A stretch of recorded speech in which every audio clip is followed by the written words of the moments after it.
today and a lot of last night going after the moderators, going after the network rather than talking about their candidate's performance, which I think is pretty telling, Jose.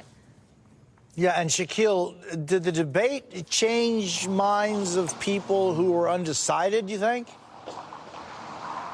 Well, Jose, just based on some interactions I've had with folks, I've been here yesterday. I'm followed up with some of those folks. There has been some movement among those who are undecided or soft supporters of one candidate or the other. A lot of that moving in the direction of the vice president. But, one thing that I have picked up on, and Dasha referenced it there, is that there are plenty of people who said they wanted to hear a little bit more. They understood why they couldn't get into the detail. There were time constraints, but they wanted to hear a little bit more. One mom told me she wanted to hear a little bit more about child care and the $6,000 tax credit that Vice President Harris is talking about. And another person, I want you to listen to this 26-year-old named Elizabeth, who brought up the war in Gaza in the conversation that she heard on the debate stage. Listen to how she put it.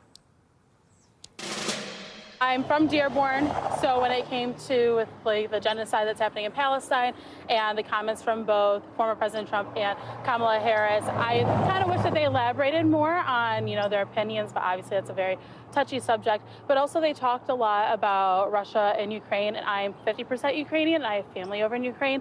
So hearing Trump talk a lot about, well, I'm friends with Putin, he's my homie, that kind of made me nervous. My decision hasn't changed just because it's one of those things where you have to pick the lesser of two evils in this situation. Who is that for you? Well, it would be Kamala Harris for sure. Now, to be clear, those who told me before or told me today that they were supporting the former president before yesterday's debate have not said anything has changed for them or there was no switch, even though one gentleman said the talk about the dogs was weird to him. But at the end of the day, they said their vote is locked in. But I think, the pattern that I continue to see is that among those undecideds, there is some movement toward Harris. And among those who said they were leaning toward Harris, they're more proud of that decision. They're more proud of the way that they were feeling before this debate, which can matter and can have an impact, especially in these key battleground states, Jose. Yeah, and one of those battleground states, Dasha, Pennsylvania, early voting ballots will go out in Pennsylvania in just 5 days. A must-win state for both candidates. How are these campaigns going to make the next 8 weeks count? Well, look, they're going to hit the pavement. They already have been, and they're going to hit the pavement really hard in the next several weeks. We know the former president is doing a West Coast swing. Harris is doing more of that, introducing herself to voters that she started last night. But as you heard from Shaq there, still needs a little bit more. She's got the shortest campaign window in a very, very long time. And so how she capitalizes on that will be really critical in the coming days. She's got some momentum coming out of the debate. Now she needs to really execute on it, and voters are looking to learn more about her. As for the former president, it's really about riling up the enthusiasm from his base. The candidates need to do both things, appeal to some of those swing voters, but also make sure that their base is turning out, and that's the sort of parallel focus that both need to have, especially in places like Pennsylvania. Look, debates might move the needle a little bit here or there in the immediate aftermath, but people forget what they saw last night. Now it's time to meet them where they are on the ground and get people out to the polls or get them to vote by mail, vote early, as Pennsylvania is about to do. Shaquille Rooser and Dasha Burns, thank you both so very much. As we mentioned, today marks 23 years since the September 11th terrorist attacks that claimed the lives of nearly 3,000 people at the World Trade Center, Pentagon, and Shanksville, Pennsylvania. Deborah, right now, at Ground Zero in New York, family members are reading the names of the victims. At the Pentagon, Defense Secretary Austin joined the chairman and Joint Chiefs of Staff for an observance ceremony in Arlington, Virginia. And just moments ago, former President Trump and J.D. Vance visited a fire station in Lower Manhattan, where they met with first responders after attending the ceremony at Ground Zero. Joining us now, NBC's Stephanie Gosk. She is at Ground Zero, and NBC's Mike Memoli is in Shanksville, Pennsylvania, at the site of the Flight 93 Memorial. Stephanie, how did today's ceremony unfold there today?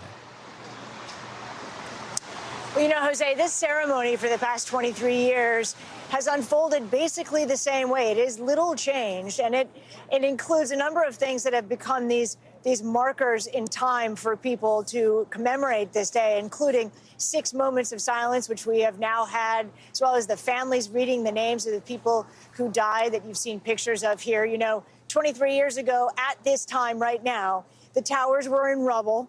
The Pentagon was in flames. There was a plane down in Shanksville, Pennsylvania. The scope of the tragedy was only just coming into focus. And the purpose of this ceremony, having it in the morning at the same time that the attack occurred, is to remind people of the event. But now that we are so many years out, it is also about sharing the story with a new generation.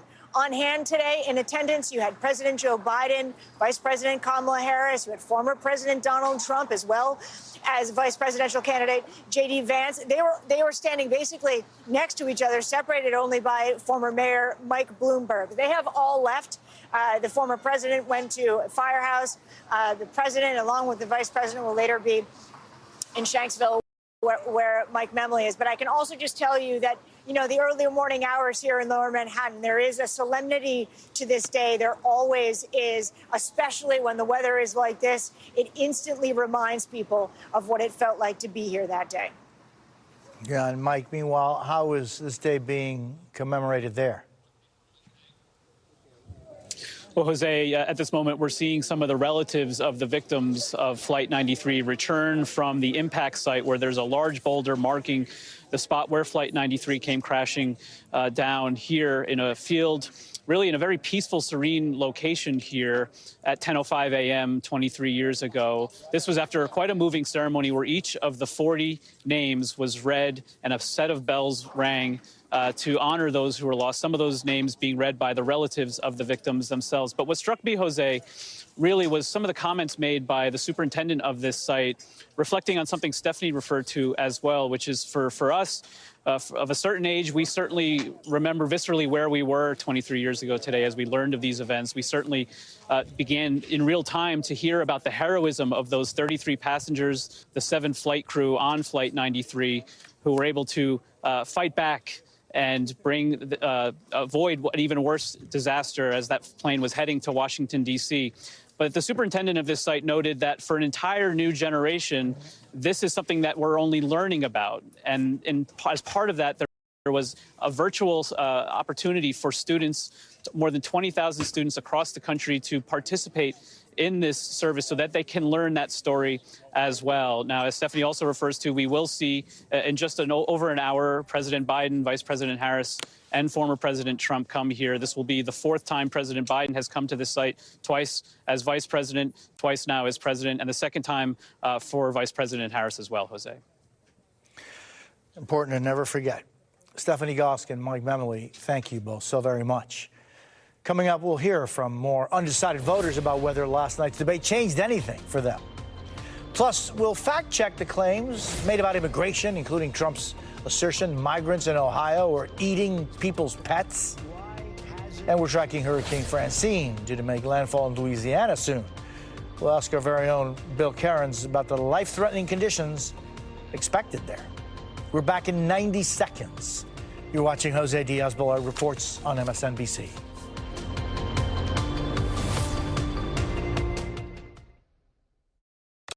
I told myself I was okay with my moderate to severe rheumatoid arthritis symptoms. With my psoriatic arthritis symptoms. But just okay isn't okay. And I was done settling. If you still have symptoms after a TNF blocker like Humira or Enbrel, Rinvoq is different and may help. Rinvoq is a once-daily pill that can rapidly relieve joint pain, stiffness, and swelling in RA and PSA, relieve fatigue, and stop further joint damage. And in PSA, can leave skin clear or almost clear. Rinvoq can lower your ability to fight infections, including TB, serious infections and blood clots, some fatal, cancers including lymphoma and skin, heart attack, stroke, and GI tears occurred. People 50 and older with a heart disease risk factor have an increased risk of death. Serious allergic reactions can occur. Tell your doctor if you are or may become pregnant. Done settling? Ask your rheumatologist for Rinvoq. And take back what's yours. AbbVie could help you save. I have an obligation to find a way of telling this story that is fresh, that has angles that haven't been used in the course of the day, to bring my experience working in the Senate, working in journalism for many years, to try to make sense of what has happened in that news day and help you make sense of what it means to you and what it's going to mean to you tomorrow and what it's going to mean to you next year.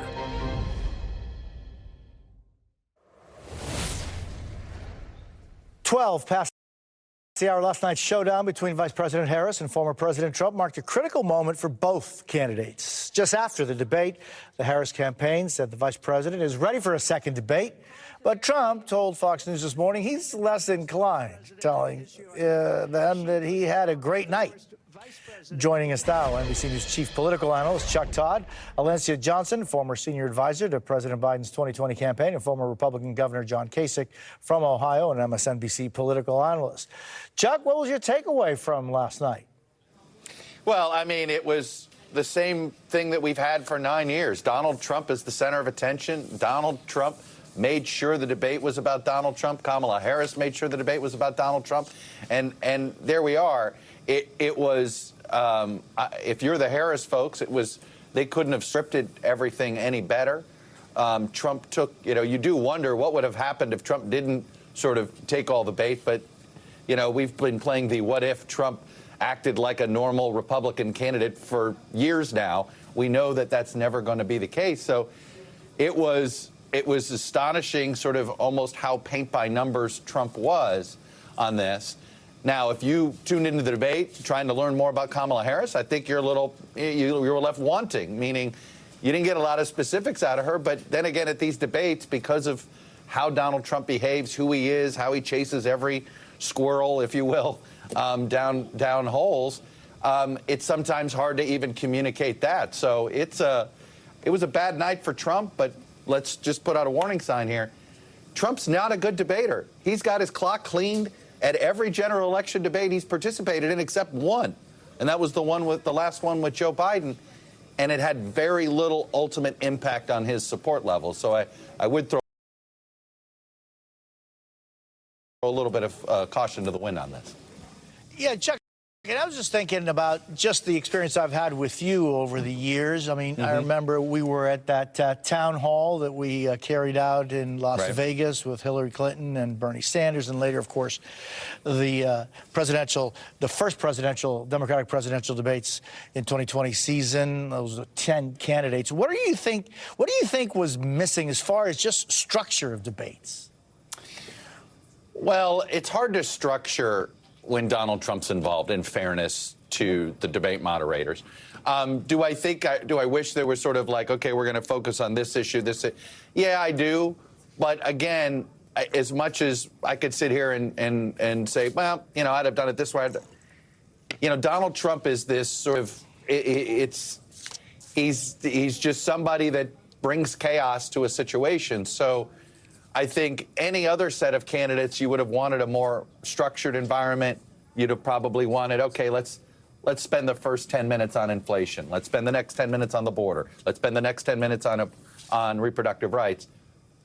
But that's just not something that you do, that we've been doing in the world of Donald Trump. And I think that's the challenge in putting on any event that includes Donald Trump in it. Yeah, and Alencia, what stood out to you from last night's debate? Listen, so many things stood out to me. Vice President Harris looked very presidential, but she commanded that stage last night, and not only the way that she delivered